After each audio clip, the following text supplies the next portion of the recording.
No more Harry Potter YouTube videos. It was fun, but hopefully this is a little bit better with a better backdrop. I'm not crammed into a closet. I got a new table, so I was able to move it. But yeah, to get into the actual stuff that we're gonna be covering today, we're gonna be going over sleep. I wanna talk about why it's important, how bad sleep affects you, and then how you're going to improve your sleep. If you haven't seen any of my YouTube videos before, my name is Max, or Max Gets Fitness. I post content on YouTube, Instagram, TikTok for the time being. And I also have a website where all of that content filters into, including blog posts. That's where you can sign up for coaching if you would like to work with me, as that's my main job as a coach. I am a certified personal trainer, as well as I have a degree in exercise science and a minor in public health. I've been training people for over 5 years now, so I definitely have experience when it comes to getting people results in person and online. I've been doing both for that many years now, so I definitely have the experience. If you're looking for coaching with me, if you want help with training, nutrition, again, the other things I talked about, sleep management, stress, just let me know. Otherwise, enjoy the video. If you gain something from it, let me know by subscribing, commenting, liking the video. That's a great way of telling me that what I'm doing is impactful and it's giving you insight. If you feel like I missed something, leave a comment about that too, and I can make a video covering that specifically.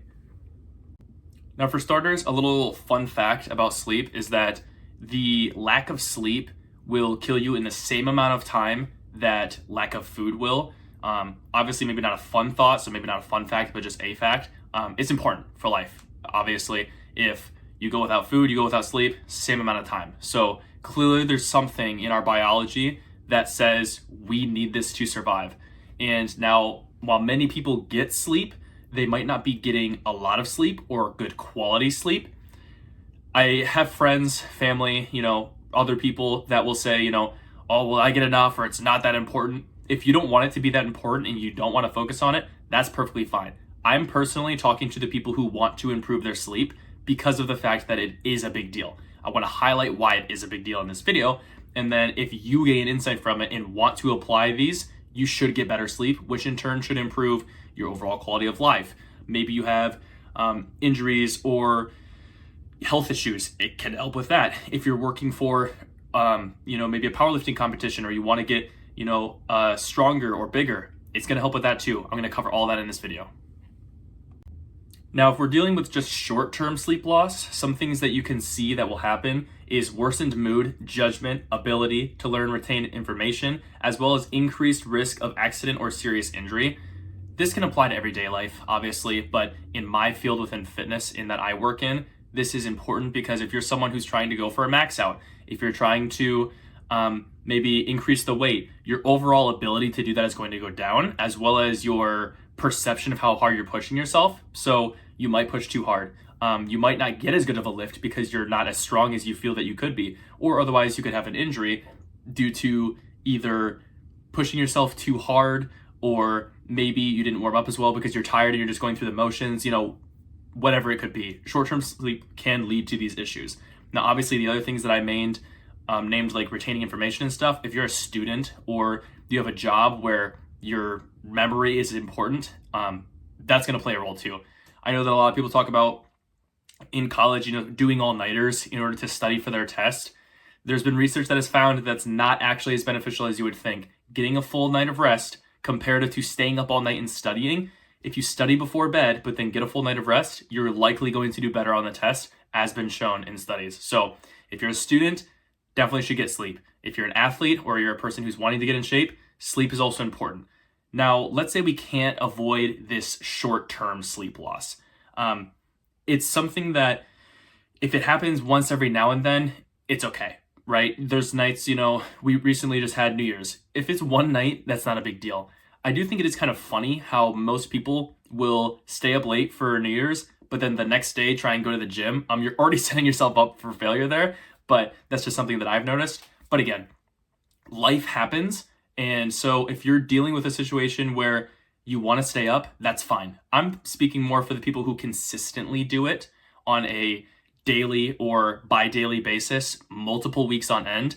That's where it becomes an issue. Now, the stats that I named was for acute sleep loss, so even just one night of poor sleep. However, when it becomes chronic, that's where you find even more issues. The things that I named go up. as far as risk for injury, as far as worse memory, as far as lethargic, or your idea of your RPE or your rating of perceived exertion in the gym, that also goes up. So this is something to keep in mind as well. 1 night of sleep, if you're worried about that, it's okay. 1 night of bad sleep's fine. Whether it's in your control or not, doesn't matter. It's okay. If it becomes a chronic thing, that's where it can become an issue. Now, leading into chronic or long-term lack of sleep, this can lead to obesity, diabetes, high blood pressure, cardiovascular disease, and early mortality, none of which are great for you trying to put on muscle or gain strength. Even if you're a person who wants to train aerobically, so running, biking, swimming, whatever else, none of those are going to be beneficial. Now, are there people who have long-term sleep loss and don't have those issues? Yes, absolutely. There's outliers in everything. I'm sure you've heard the stories of, well, my grandma's 101 and she smokes a cigarette every day, or, she smokes a pack a day. That can happen, whether it's just genetics or maybe they're doing other things in their life that are very healthy and so it balances out. There's outliers and everything. What I'm saying is that don't test it and find if you're an outlier. If you have long-term sleep loss issues, it's something that you should look into. So that's something to keep in mind. A study has found that people who sleep less than average of 6 hours per night have a higher average BMI, while people sleeping over 8 tend to have the lowest BMI. So BMI stands for body mass index. That essentially goes and looks at your total body mass that you have. Now, it's not body fat percentage, but body mass index is going to kind of help you to figure out how much you weigh in accordance with your height, age, and gender, and how much you should be in that situation. So people who sleep less are going to, on average, be higher on that scale. Now, there's a couple reasons that actually play into that. Number one being, if you're sleeping less, that's more time in which you can eat. Obviously, in the middle of the night when you're sleeping, you're not thinking, man, I'm hungry. You're sleeping. So when you're awake, there's more times when you can be eating or when you can be hungry. Now, looping that into hunger, there's 2 hunger hormones that we have called leptin and ghrelin. They deal with your feelings of satiety or your feelings of hunger. Those, when you are not sleeping, actually get out of whack. And so you're going to feel more hungry and less satiated from the same relative foods that you would be eating. And on top of that, your cravings are going to change a little bit. So if you're not sleeping well, maybe you're going to be leaning more towards eating fatty foods. Maybe you're going to lean more towards eating high calorie dense foods instead of the foods that you generally have in your diet that might be a little bit healthier. So even 1 night of sleep can cause this. However, long-term sleep loss, again, is going to amplify all of these issues. Now, when I mean sleep loss, I'm not saying just pulling an all-nighter.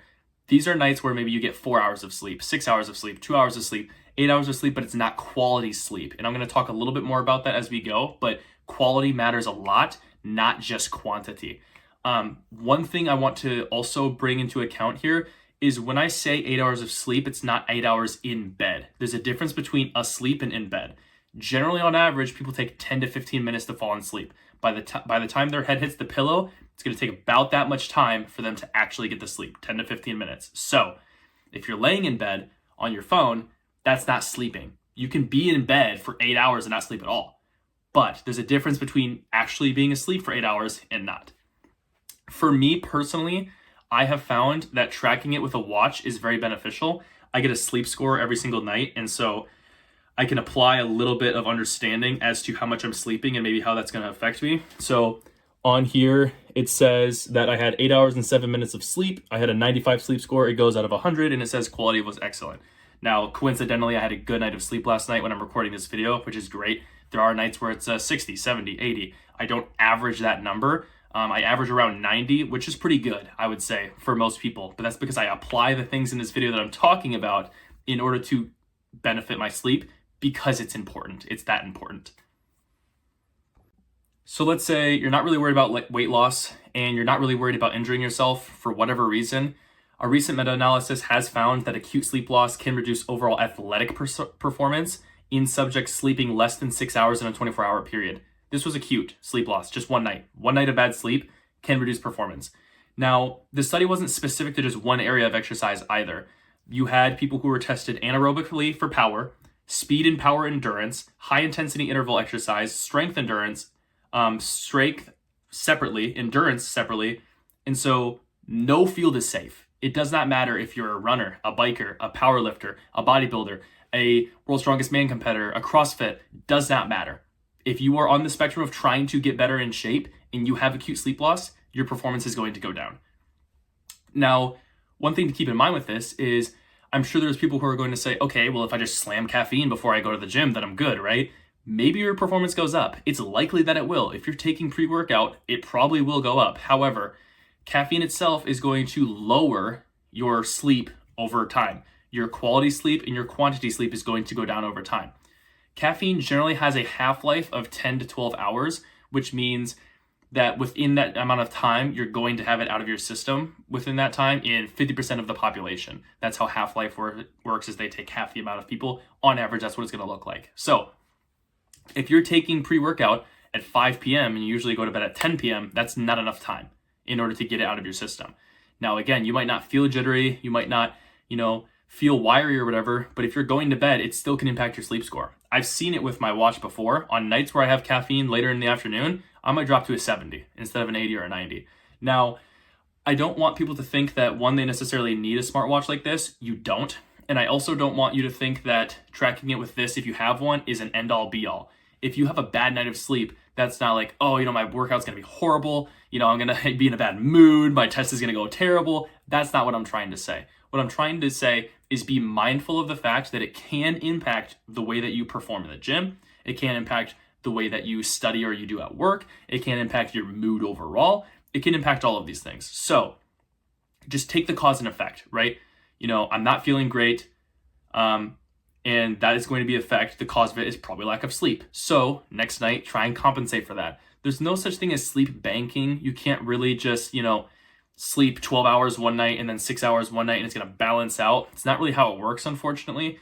However, it can help a little bit in terms of bringing back that feeling that you maybe had of like lethargic. You might feel a little bit better if you have like a 12-hour and then a 6-hour, or vice versa, a 6 and a 12. But for the most part, just going back to your regular sleep schedule is going to be best. Again, with caffeine, if you can avoid taking it in the afternoons, that's great. However, I know for a lot of the population, they live off of caffeine. It's the most common drug. I think upwards of like 80 or 90% of Americans use it. It's pretty crazy how high the number is. So I get it's unrealistic, but if you are someone who really wants to improve your sleep, it does have an impact and it's something that you could look into. I'm going to rapid fire off a couple more studies that I found here. This study found that a lack of sleep can lower players' free throw and three-point accuracy by up to 50%. So if you are a basketball player specifically, that's not looking great. If you are someone who is an endurance runner, there has been studies that have found that your rating of perceived exertion will go up. So if you're running the same relative distance that you usually could at RPE 7, so mildly exerting, semi-difficult, you might be at an 8 or a 9, so very difficult, with the exact same run. Exact same pace, everything. They just found that it just feels more difficult, which again, if you're in a competition or you're really trying to push yourself, that can be hard because you can't push yourself as hard. Now, if I wanted to get onto the recovery side of things, because this is where it really gets important, a lot of people refer to the fact that, you do the work in the gym, but you grow in your sleep,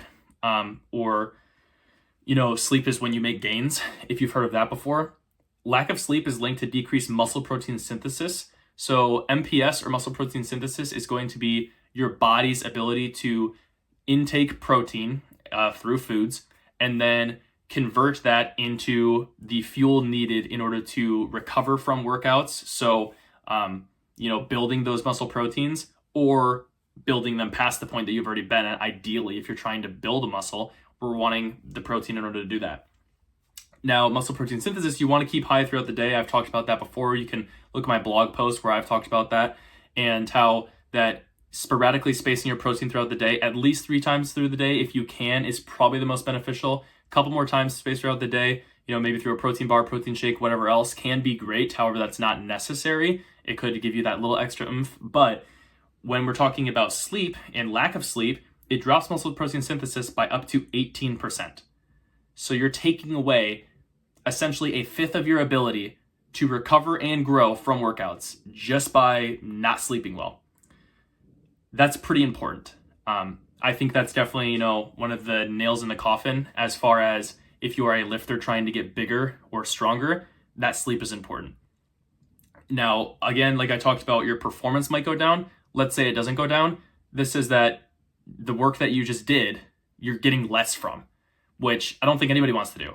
Essentially, you would have to go to the gym an extra little bit longer and push yourself an extra little bit longer every single time that you get bad sleep. Now, unfortunately, that's not how it works. You can't just make up for it by pushing harder, but that's essentially what it's saying, is that you're pushing yourself this hard, a fifth of your workout is just kaput. You didn't do it. So that really sucks. My last example as to why poor sleep plays a role in your performance is there's research pointing to the fact that delayed onset muscle soreness, or DOMS, is increased with lack of sleep.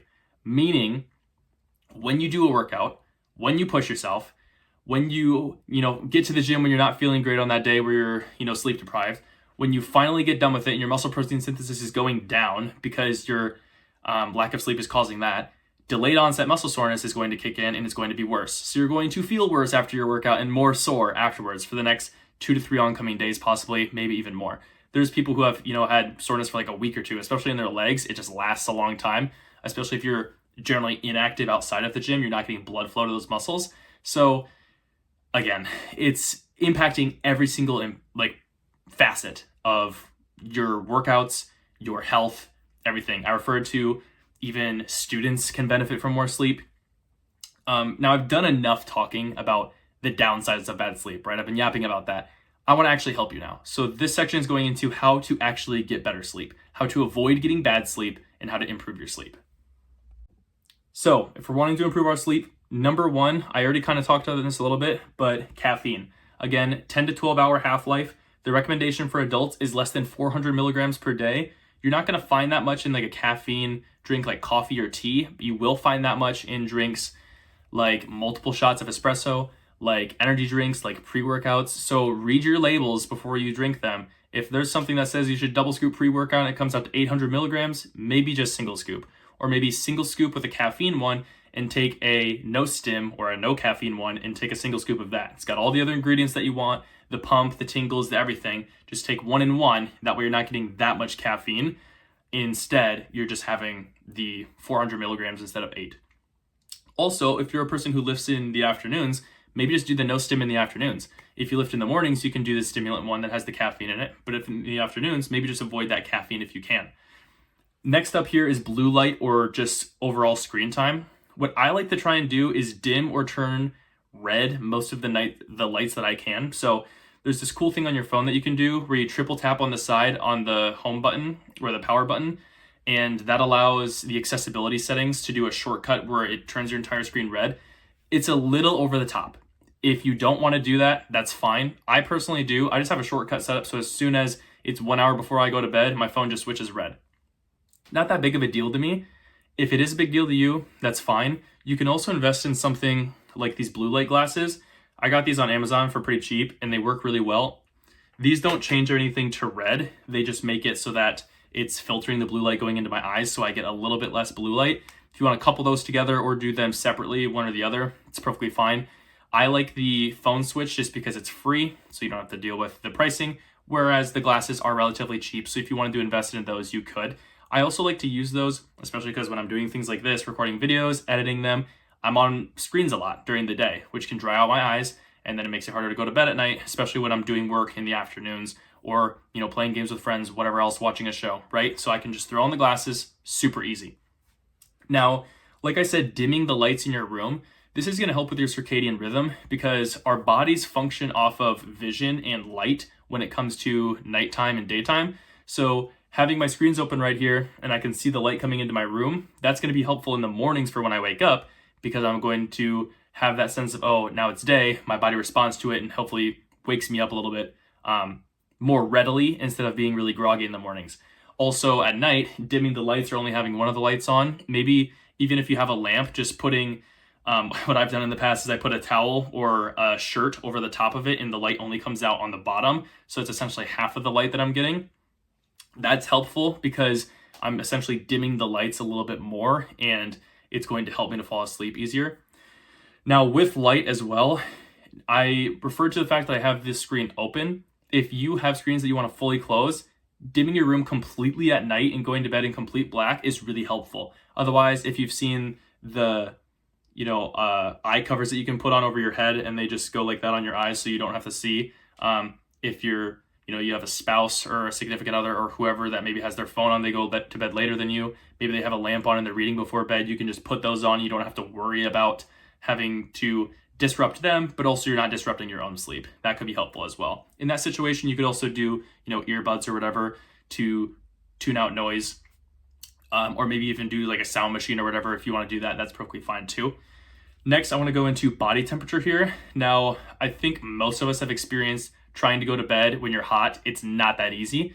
There's science behind that because our core body temperature has to drop a couple degrees in order to go to bed in most cases. So this may seem counterintuitive, but taking a hot shower before you go to bed is actually beneficial and helps you fall asleep easier. The reason for that is you're going to have your body have all of its core body temperature raised to the surface in response to the hot water on your skin. You kind of notice maybe your skin reddens up a little bit, or you feel to the touch of your skin, it gets kind of warm and you're radiating heat outwards. What that does is it takes your core body temperature, tones it down. That's going to be helpful in order to go to bed. The adverse is true in the morning. So taking a cold shower could be helpful because it's going to warm up your internal body temperature, because the cold on your skin is going to cause that heat to go inwards, going to help you wake up in the mornings. If you want to do, ice plunge, cold bath, cold shower, I know a lot of people are about that right now. In the mornings is generally going to be better than trying to go to bed at night. But to each their own when it comes to that. Clearing your head is another one here. So if you want to journal, write things down, read a book, meditate, whatever you find the most beneficial. For me, I personally just have an app on my phone where I just write everything down that went on throughout the day. And then I also write everything down that I have to do the next day or want to do the next day. That helps me to have then nothing in my brain as soon as my head hits the pillow. I've already thought about everything in the day that maybe stressed me out or was, enjoyable, exciting, whatever else. And then for the next day, I've already planned most of the stuff that I'm going to do, or as far as I can plan. Obviously, things pop up, but that way, when my head hits the pillow, I don't have to think about that stuff. I've already journaled it all and I'm good to go. I also stretch before I go to bed. That was a New Year's resolution that I set 2 years ago, and I've done it every day since. It's been really nice. Even just like 3 to 5 minutes before I go to bed. I bought a super cheap yoga mat that's in my room. I just do some stretching. That gives me kind of like a 2-for-1 where mentally I'm not foggy anymore because I've cleared out my mind. And then also physically I'm ready to go to bed because I'm having to focus on my breathing while I'm stretching because I'm not that flexible. And it also helps me to just do that one last thing for the day that's repetitive. It's the same thing I do every single night, and it tells my body, okay, bedtime. Last one here is going to be alcohol. I have posted about this a lot. I've posted multiple blog posts about alcohol. I've talked about it many times. It is not beneficial. It's a sedative. It is not going to actually help you sleep. It disrupts sleep. On top of that, it's not going to help muscle protein synthesis. On top of that, it doesn't help your mood. It's, multifaceted. I am not going to go over it too much here because of how much I've talked about it, but I will link the blogs where I've talked about it before because I think it's that important. I understand culturally, right? If you're of the age where a lot of people are going out and drinking, it's hard to say no. If you want to go out and have one drink, sure. But going to bed drunk versus just buzzed is very different. Going to bed fully intoxicated makes your sleep really, really, really bad. The next day also makes it more difficult if you're actually focused on wanting to improve your fitness. Again, same thing with one, night of bad sleep. It's not the end of the world. It's not a big deal if you go out, once every 2 weeks, once every month and have a couple drinks. But if it becomes a chronic thing, that's when it becomes an issue. Now, again, if I sound like, crazy out here for saying you can't drink, that's not what I'm going for. If you want to do it, that's perfectly fine. I'm just saying weigh the risk and reward. If you feel like you can go out with your friends and not drink and still have a good time, maybe just have a soda or water or whatever else, that's perfectly fine. Go for it. If you can't, you don't feel like you can, maybe it's like a self-conscious thing for you, like you don't want, to be the only one left out, I completely understand it. Maybe just have 1 or 2 and then have the rest of the night to have a good time. Now, also, eating food can be helpful with that. So with digestion, you don't want to be on an empty stomach if you're having alcohol. If you can have at least a little bit of food before, maybe an hour or 2 before you go out, that could be beneficial. On top of that, it's going to fill your stomach up, so you're not going to feel as good drinking a lot when your stomach's a little bit full compared to empty, and you can just keep going. So that's one thing to keep in mind.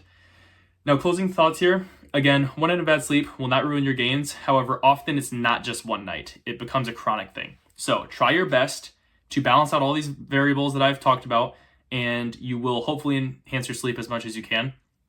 Finally, subscribe if you learned from this video, like and comment, share with your friends. If you're looking for coaching, make sure to look at my website, maxkidsfitness.wordpress.com, where I have a coaching link. Otherwise, if you want to learn from any of the other videos that I post, make sure to check out my other socials as well. But yeah, hope this helps.